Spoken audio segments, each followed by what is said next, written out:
There are some poems I performed and they were so emotionally, oh my God, I wasn't expecting to, oh my God, oh my days. My biggest challenge starting out in spoken word poetry was me.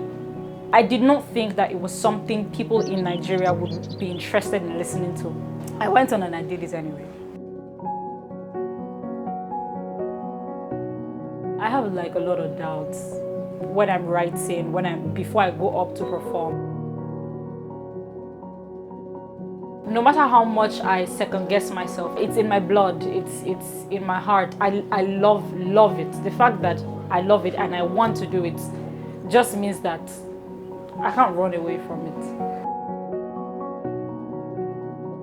With spoken word, I hope to get people to listen and reflect, open up like conversations.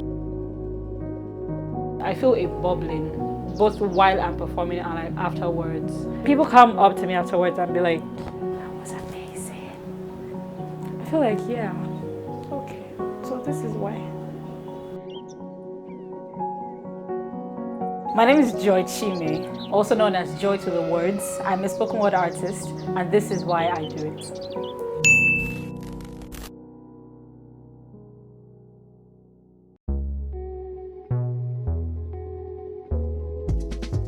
Passion to me is fuel, it is energy, it is the reason why you stay awake at 3 a.m. trying to finish something.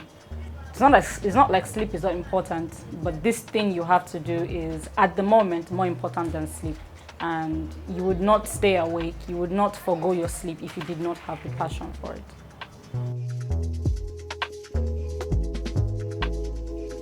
I like to say I got into spoken word poetry by watching a video. So I've been writing since I was like 10, thereabouts, and I wrote because I read, and for me it was just a natural progression. I read a lot, so it just followed that I would write as well. But then the few poems that I wrote, I kept them in my book because I did not know that you could do anything with poetry than put it in a book. And then 2013, I was in a friend's room going through videos on his laptop, and I stumbled on a video of someone just stand on stage and he was talking. And it sounded like poetry. I'm like, oh my God, you can do that? Stand on a stage with the mic and read your work and people will listen. Like you're not singing, you're not dancing, you're not doing a play, and people will listen. It was mind-blowing, it was amazing. And that was basically how I got introduced to spoken word poetry, by watching a video. But it was not until so that was 2013, it was not until 2015 before I wrote and performed my first spoken word poem. But yeah, my introduction was a video.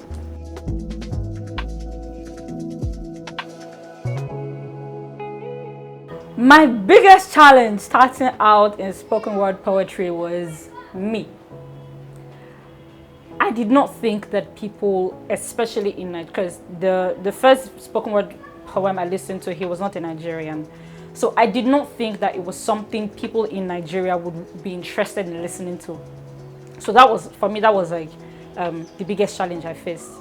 Trying to decide, okay, are you sure you just don't want to stick to singing? Because I used to sing at that time. Are you sure you just don't want to stick to singing and leave this stuff in your book? And that's the thing we were saying about passion earlier. It calls to you. It's fuel, it's energy. You know, you need to do something with it. So here's how I wrote my first poem. It was in church. I remember that one well. Over the years, I've actually written quite a number of like really good stuff while the sermon was going on. That was how I just basically grabbed and I kept writing. I kept going. I kept going and going and going and going until I had like about 3 to 5 minutes of a poem. And I thought, okay, this is nice. This sounds really nice. What do I do with it? It's okay. There's an event coming up in church. Why don't you do that?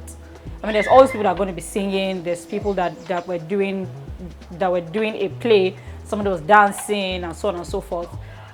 You're the only one going to be reading something that is not scripture, that is not preaching, but you feel like this is something people might be interested in. So it's just you cannot die now. The least they will do is they will not clap or something, and you will know that okay, oh, we're not doing it again at the end of the day. But yeah, so I went on and I did it anyway.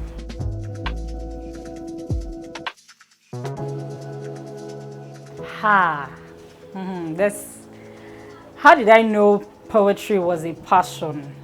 I don't know. I kept doing it, and I liked it.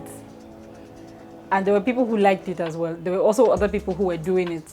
So community gave me a sense of, gave me strength to push on. But then, look, this one is a little more. How did I know? I don't know. I just knew, Sha, that poetry was something I wanted to do. Okay.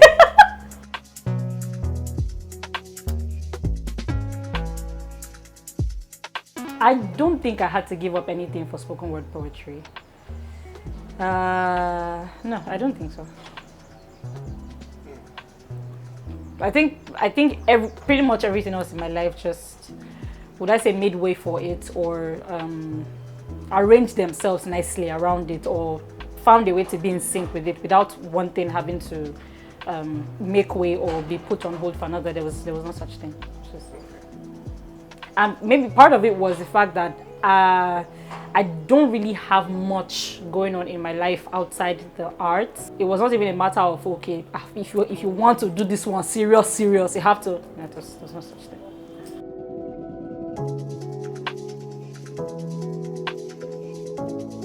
I handled doubt by doing what needed to be done. Over the years, I've found that once something is on my mind, no matter how much I try to suppress, it will find ways to come back up. Maybe in conversation with a friend, maybe I get a reminder in an Instagram video or YouTube video, or an offhand comment in the bus that just quickens that thing and be like, you want to do this, or you're supposed to be doing this. So it doesn't ever fully go away.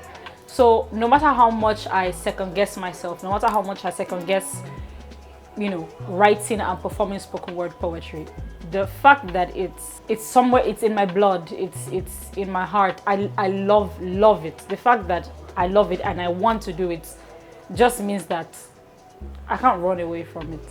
So second guess myself, I submit sometimes to imposter syndrome, but ultimately at the end of the day, I still go ahead and do what needs to be done. Again, back to what we said about passion, it's just something that pulls you, that revs in you and revs, and you just have to do something with it.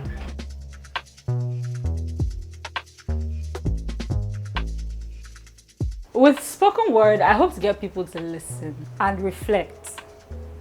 So I find that I have a gift for writing the sort of poetry that makes people go, okay, I never really saw it like that. Or the kind of poetry that makes people go, wow, like this is, so with poetry, I hope to make people think, make people open up conversations. That's one of the things I like to do in my poetry. Say things that are not very out there, not very public, not very what people like to talk about. So yes, if a poem or a line or an entire performance makes people say, oh, okay, so this can, that's good for me.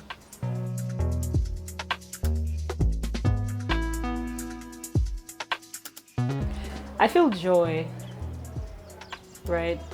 I think the only way, or one of the ways I can describe it is I feel a bubbling.